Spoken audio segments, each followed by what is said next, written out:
Écoutez, on arrive au prochain segment de notre journée qui concerne tout d'abord les lignes directrices de l'accord. Vous savez qu'en 2023, en tant qu'administrateur de caisse de retraite, on ne peut pas faire abstraction du monde dans lequel on vit, puis dans lequel nos régimes de retraite évoluent. Cette année, on a à l'ordre du jour tout un segment qui concerne la prise en compte des facteurs ESG, environnementaux, sociétaux, gouvernance. Et dans un premier temps, il va être question de l'encadrement de ce que les régimes de retraite peuvent et doivent faire en la matière. En 2022, l'ACCOR, ça, c'est une association nationale d'organismes de réglementation, c'est canadien, cette affaire-là. Bien, ils ont publié des lignes directrices pour orienter les comités de retraite sur ce qu'ils peuvent faire puis comment le faire. Donc, ça va être le premier sujet qu'on va avoir. Dans un deuxième temps, on va regarder comment on peut se mettre en mouvement quand on est membre de comité de retraite. Il y a beaucoup de membres de comité de retraite ici dans la salle. Donc, on va essayer de voir qu'est-ce qu'on peut faire, c'est quoi les gestes qu'on peut faire concrètement pour aller de l'avant. On va voir aussi comment, de façon claire, certains acteurs financiers se mettent en marche pour devenir plus verts et plus respectueux des droits humains et des collectivités. Alors, pour animer ce segment, on a avec nous Sophie Lemieux, qui est gestionnaire principale des clients institutionnels chez Fiera Capital. Et elle est responsable de la relation d'affaires avec les clients. Elle a 25 ans d'expérience dans le domaine de la finance et des communications. Son expérience comprend notamment des postes de directrice, de relations d'affaires, de conseillère en communication et d'analyste. Elle a également été journaliste, lectrice à la chaîne Argent du groupe TVA de 2004 à 2016. Et je pense que tu étais syndiquée au SCFP à l'époque.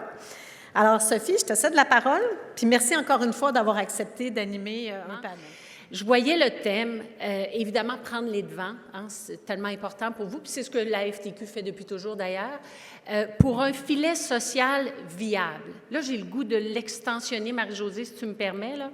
Moi, je le dirais pour un filet environnemental, social, de gouvernance et de collaboration viable. Parce qu'il va être question de collaboration. On parle d'investissement responsable, donc oui, on va parler de gros sous, mais il n'y aura pas de tableau, il n'y aura pas de graphique, il n'y aura pas de chiffres. On va parler de l'aspect de l'importance de la collaboration pour réussir à intégrer ces fameux facteurs environnementaux, sociaux et de gouvernance dans le cadre de nos politiques de placement pour, dans le fond, faire une différence. On va en parler avec des experts, notamment André-Lise Méthode, qui est une sommité dans le domaine climatique et à bien des égards a réalisé tout plein de choses. Moi, je vais devancer ces paroles. Je ne pense pas qu'il est minuit moins une en termes de climat. Je pense qu'il est vraiment minuit et 10.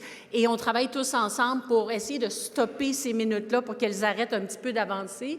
Et comme gestionnaire de portefeuille, on ne peut pas le faire seul. Si les membres de comité de retraite, les détenteurs d'actifs, parce que c'est ce que vous êtes, si vous êtes membre d'un comité de retraite, vous êtes fiduciaire. Si vous n'avez pas en place des mesures, des exigences, de nous demander de rendre des comptes. Moi, je dis toujours à mes clients, demandez-moi, faites-moi travailler. Parce que plus vous me faites travailler, plus je vais en parler à mon employeur, plus on va avoir des ressources, plus on va agir concrètement sur le terrain. C'est un écosystème, hein? Il y a les détenteurs d'actifs que vous êtes, il y a évidemment les consultants qui vous aident dans tout ce travail-là, les gestionnaires de portefeuille qui maintenant, oui, gèrent pour le rendement et le risque et essaient d'aller chercher le meilleur rendement possible pour avoir une retraite viable. Mais c'est plus que ça maintenant. On intègre les entreprises dans lesquelles on investit, on doit réussir à comprendre comment ils intègrent ces facteurs-là.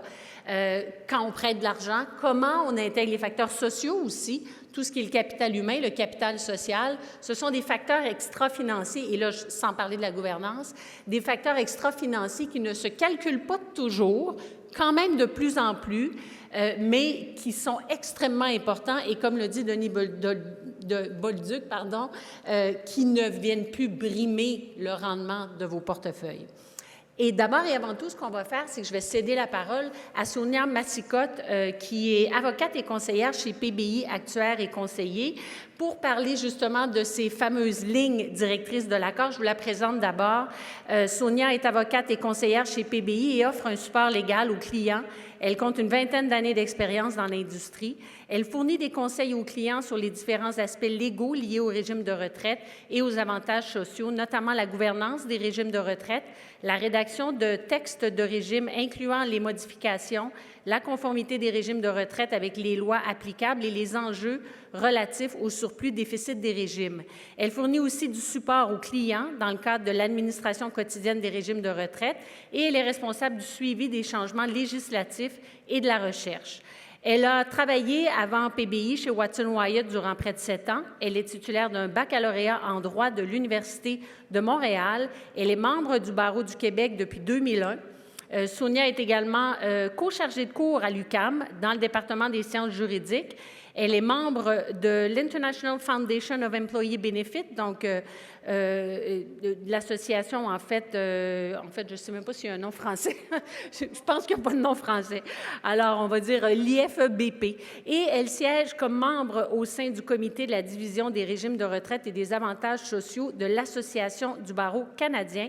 Elle est fréquemment invitée comme conférencière, notamment justement pour l'AF, mais également pour l'ARASC. Alors, Sonia. Bien, merci beaucoup, Sophie. À vrai dire, c'est assez... J'écoutais ma petite biographie, c'était toujours assez impressionnant de voir que des avocats en régime de retraite, à vrai dire, ou en avantages sociaux, quand j'ai débuté ma carrière, à vrai dire, j'avais aucune idée que ça existait, puis comme c'était quoi le rôle qu'on avait. Fait que donc, c'est très intéressant pour ça aussi de voir qu'aujourd'hui, on peut faire tout plein de choses avec un rôle légal, à vrai dire, en régime de retraite, avantages sociaux. Donc, moi non plus, je n'ai pas de chiffres. Je suis arrivée rapidement. Vous avez vu, je me suis dépêchée pour être certaine de prendre l'avance. Puis, vous allez voir, j'ai quand même un débit rapide. Fait que n'hésitez pas à me stopper ou me faire des petits signes ou des petits sourires. Là, je vais comprendre que c'est le temps de ralentir un peu le débit. Fait que l'objectif aujourd'hui, c'est vraiment de voir avec vous, parce que certains d'entre vous l'ont peut-être déjà lu aussi, ou regardé, ou vu ça passer en juin dernier, la ligne directrice de l'accord là, sur les considérations environnementales, sociales et de gouvernance. Fait que donc, sans plus tarder, on va juste avancer. Je vais dire, je ne voulais pas juste parler des lignes directrices, puis là, vous allez voir que j'essaie de faire un petit aparté parce que c'est un domaine, avant l'arrivée de cette ligne directrice-là, en juin dernier, au fond, en projet de consultation, il y a eu quand même beaucoup d'évolutions, là, je vous dirais, dans les 23 dernières années, pour ne nommer que celle-là. Là, à vrai dire, il y en avait avant, mais dans les 23 dernières années, de façon plus importante. Fait que donc, je voulais juste faire un petit rappel pour qu'on parte tous du même, au fond, au même niveau, au même stade. Bien, évidemment, l'objectif premier d'un régime de retraite, bien, c'est d'offrir un revenu à la retraite. Fait comme on l'a vu, on va voir, ça a évolué. Puis là, je vous ai mis un petit peu la responsabilité fiduciaire en bref, vous allez rire un peu. Certains d'entre vous se rappellent peut-être de cette décision-là de droit anglais. À vrai dire, quand moi, j'ai débuté ma pratique au début des années 2000, c'était la décision à laquelle tout le monde référait en matière de responsabilité sociale ou responsabilité environnementale ou de bonne gouvernance, qui était la décision Cohen contre Scargill, qui est une décision de droit anglais qui datait quand même de 1985. Puis ce qu'on avait dit dans cette décision-là, ni plus ni moins, c'est que ce qui était arrivé, pour faire une histoire très courte, c'était un comité de fiduciaires, au fond, qui avait décidé de prendre action en disant, bien, on va cesser d'investir dans tous les investissements qui sont liés, si je me souviens bien, c'est en rapport avec le charbon, on est en Grande-Bretagne, et décide de massivement de désinvestir, mais sans vraiment, moi je dirais, analyser de façon en profondeur là, les raisons. C'était vraiment une raison qui était beaucoup plus, pas nécessairement liée à des objectifs financiers, mais autres. Fait qu'on était venu un peu taper sur les doigts de ce comité de fiduciaires-là en disant, bien, écoutez, vous ne pouvez pas tenir compte de ces devoirs-là ou mettre vos objectifs personnels en contradiction avec vos obligations fiduciaires. Fait que c'est un peu ça qui était venu décidé. Fait que ça a perduré, je vous dirais, jusqu'au moment où j'ai débuté ma carrière en régime de retraite des années 2000. Là. On avait un petit peu peur, les avocats, même, vous l'avez vu évoluer, ont été très frileux là, de dire oui, il faut en tenir compte dans un cadre de bonne gouvernance et de devoirs fiduciaires. Donc, évidemment, entre-temps, on a vu aussi que le devoir fiduciaire, de façon générale, c'est codifié dans le droit civil, mais c'est aussi codifié dans les lois particulières en matière de régime de retraite. Fait qu'on le voit, là, de façon générale, on va parler, vous vous rappellerez, du devoir prudence, diligence, compétence. Évidemment, Au Canada, dans le contexte législatif qu'on a, à part l'Ontario et le Manitoba, si ça vous intéresse, vous pouvez toujours m'agripper après mon petit bout de conférence, on pourra en discuter. C'est les deux seules législations qui mentionnent spécifiquement la question des facteurs ESG dans leur législation. Au niveau de l'Ontario, c'est au niveau de la divulgation, surtout au niveau dans l'énoncé de politique de placement, et aussi de divulgation aux participants. Et le Manitoba, lui, est venu rajouter un facteur d'évaluation là, par rapport à la question des facteurs ESG. Fait que c'est quand même intéressant, mais je vous dirais que le Manitoba n'a pas un gros bassin de régime de retraite. Fait que c'est malheureux, malheureusement. Fait que c'est plus théorique. Petit rappel, vite, l'accord, avant d'arriver au document de consultation qu'on a eu en juin dernier, avait déjà 2 lignes directrices au niveau de la bonne gouvernance, notamment la ligne directrice numéro 6, qui était la ligne directrice qui était relative aux pratiques prudentes de placement des régimes de retraite. Ce qui est intéressant de mentionner, c'est que dans cette ligne directrice-là, on ne mentionnait pas spécifiquement la question des facteurs ESG, mais on rappelait la question du devoir fiduciaire, là, qui était d'agir avec compétence, diligence, prudence et tout ça. Et dans le meilleur intérêt des participants qu'on représente et des autres intervenants de la Caisse. Ligne directrice 4, on est encore dans les documents de l'accord, dans cette ligne directrice-là, qui est une ligne directrice vraiment sur la bonne gouvernance des régimes de retraite. Encore une fois, aucune mention spécifique des facteurs ESG dans la ligne directrice elle-même. Toutefois, ce qui est intéressant, c'est que dans le petit document questions-réponses, on avait vraiment dans la question de la gestion des risques, la mention des facteurs ESG en disant que le risque qui était lié aux facteurs ESG devait être évalué dans le cadre d'une bonne gouvernance. Et qu'on voit qu'on évolue dans le temps et on arrive finalement à cette nouvelle ligne directrice-là, qui a été publiée en juin en mode consultation. Évidemment, on est en plein dedans, là, dans le sens qu'on avait jusqu'au 14 octobre 2022 pour donner des commentaires ou pour émettre des commentaires. Petit aparté, il y a eu 21 organismes ou groupes qui ont fait des commentaires à l'accord sur cette ligne directrice-là. Et ce qui ressort beaucoup de la ligne directrice, c'est que les gens s'attendaient, au-delà des grands principes, qu'on ait peut-être plus de lignes directrices au niveau de les bons exemples concrets, des exemples concrets, de bonne gouvernance et comment on tenait compte de ces phénomènes-là. Fait que donc, trois grands principes qui ont été émis là, dans cette ligne directrice-là. Donc, le premier principe, c'était qu'on doit, comme administrateur de régime, prendre en compte les caractéristiques ESG qui pourraient avoir une incidence importante pour le profil risque-rendement financier des placements de la Caisse. Fait que donc, ce qui est rendu très clair, bien qu'on n'a pas élaboré, parce que c'est difficile dans le cadre d'une ligne directrice d'élaborer, parce qu'il y a tellement de situations différentes et tellement de régimes différents, des régimes de taille différentes aussi, mais on est quand même venu établir le principe de base de dire, bien, si ça a il y a une raison financière derrière l'intégration de ces facteurs-là, bien, ça devrait être comme préconisé. Et même, on est allé jusqu'à dire clairement que si on ne tient pas compte des facteurs ESG, alors que ça pourrait avoir une incidence financière sur notre gestion de notre caisse, bien, on pourrait être un peu plus dans le trouble que de ne pas en tenir compte. Fait que donc, clairement, il y a ce premier principe-là est venu comme donner un peu de l'eau, au fond, au moulin, au régime de retraite et aux administrateurs de régime dans l'intégration des facteurs ESG. Le deuxième principe, bien évidemment, c'est que les administrateurs de régime, dans le cadre de la diligence applicable, doivent évaluer si les pratiques de gouvernance, la gestion des risques dans leur prise de décision en matière de placement sont suffisantes pour identifier et répondre aux différents renseignements ESG, et ce, de manière proportionnelle à la taille et à leur niveau de régime. Fait que, évidemment, ce qu'on vient dire dans ce principe-là, c'est qu'on doit intégrer dans nos cadres de gouvernance. On n'a pas le choix. Vous savez qu'au Québec, on fait des documents de gouvernance depuis 2006. Là. C'est notre document, comment on se régit, nous, comme comité.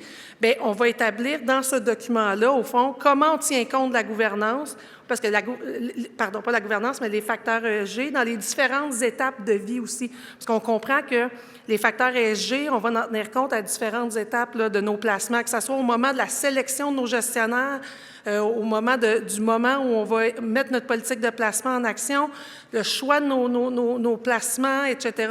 Comment on va interagir aussi, bien, c'est un peu là qu'on va être. Puis aussi, on est venu aussi établir le principe, le troisième principe, on doit indiquer dans nos politiques de placement et aussi peut-être dans d'autres politiques écrites là, différentes, les différents renseignements dont on tenait compte dans la question des facteurs ESG. Fait que donc, aux différentes étapes de vie, là, je vous dirais, de notre placement, bien, comment on va tenir compte de ces facteurs-là au niveau des différentes étapes.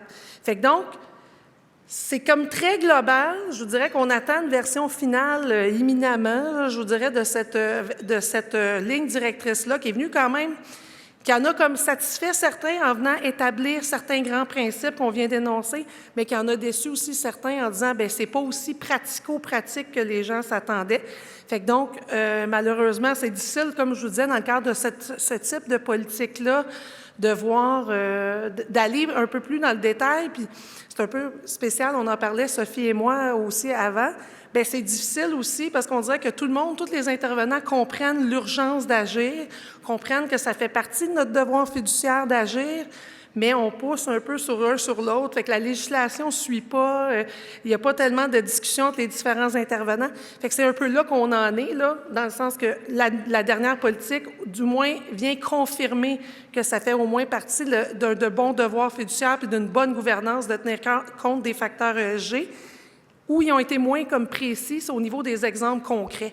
Fait que donc, c'est un peu l'idée derrière aujourd'hui, c'est un peu de vous donner, dire, vous devez en tenir compte. Comment on doit en tenir compte? Bien, ça va dépendre de vos régimes, de vos tailles, mais surtout, n'hésitez surtout pas à poser des questions. Puis comme Sophie disait, faire travailler vos gestionnaires. Parce que moi, je regarde, par exemple, chez PBI, dans le cadre de la question des facteurs ESG, nous, on est signataires des prix, à vrai dire, depuis 2008. Puis ce qu'on fait, c'est qu'on travaille beaucoup avec les gens qu'on conseille. On a une politique nous-mêmes à l'interne là, sur l'intégration de l'investissement responsable, puis aussi un peu des questionnaires. Là. Puis je dis le questionnaire, je l'ai lu, il faisait 4 pages, puis c'est quand même exhaustif où on pose beaucoup de questions aux gestionnaires de placement sur comment ils intègrent ça, le genre de manière dont ils établissent les principes, comment ils suivent les grandes lignes directrices, etc.